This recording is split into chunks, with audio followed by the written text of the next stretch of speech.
There's a certain kind of honesty that only happens in front of a bookshelf.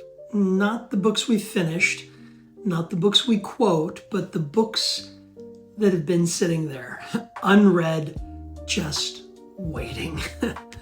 Today I want to talk about a few of those books, some of them that have been living on my bookshelf.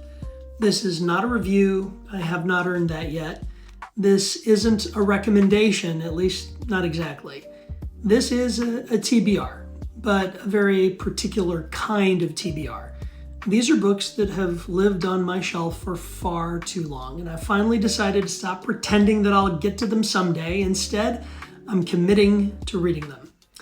For this quarter, I'm going to choose 3 books, 1 book per month, books that are intended not to inform me, but rather to deepen my devotional life.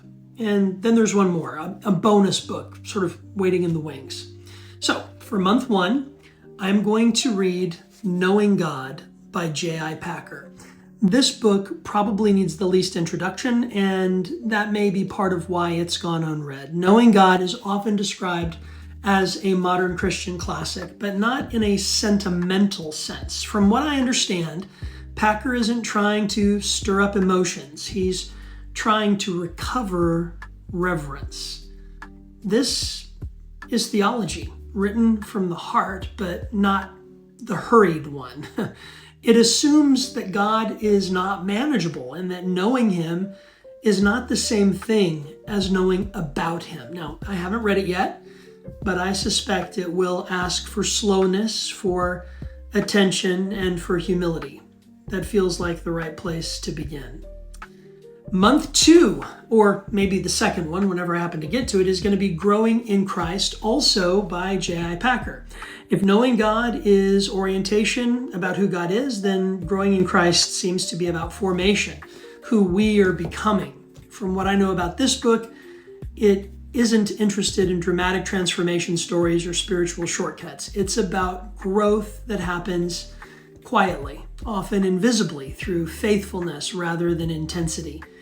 This feels like a book that you don't rush through, rather one maybe that you live alongside, and maybe that's why it's waited so long patiently on the shelf. Now in month 3, I'll be moving on to The Power of Prayer by R.A. Torrey. Torrey comes from a different era. He comes from a time when prayer was taken seriously enough to believe that it actually did something. Not as technique, not as therapy, but as alignment with the will of God. I don't expect this book to be gentle. I expect it to be clear. This book feels like a book that assumes that prayer is work, maybe even the work, holy work, and that avoidance often hides behind busyness. This book deserves 1 month, no rushing, no skimming.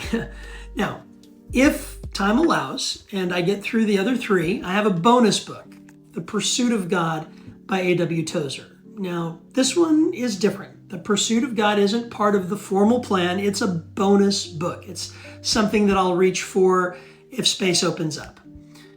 Tozer's reputation is well known.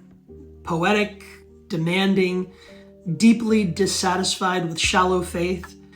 This book is probably going to be less concerned with religious activity and more concerned with desire. It's going to force us to ask questions about, what we want. What do we actually hunger for? That's not a question that you can force. It's one that you sit with, one that you linger over. If I get to it this quarter, I'll be grateful.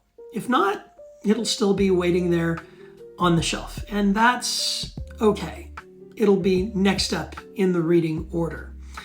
One final word, just to clarify, I will still be reading other books, some for teaching, some for study, some for curiosity, some just for entertainment. I mean, it's part of life.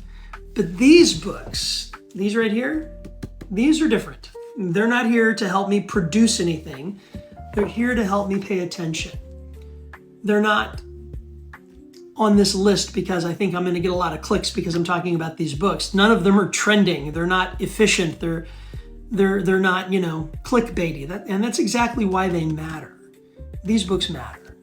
Shelf-Aware isn't about showing what we've mastered. It's about noticing what's been waiting. These books have waited long enough. If you have books like this on your own shelf, unread but not forgotten, you're not behind. You're among friends. Grab one of them. Commit to reading it this month. I have a feeling you'll be glad you did. Thanks for watching, and I'll let you know what I think of these when I'm done with them.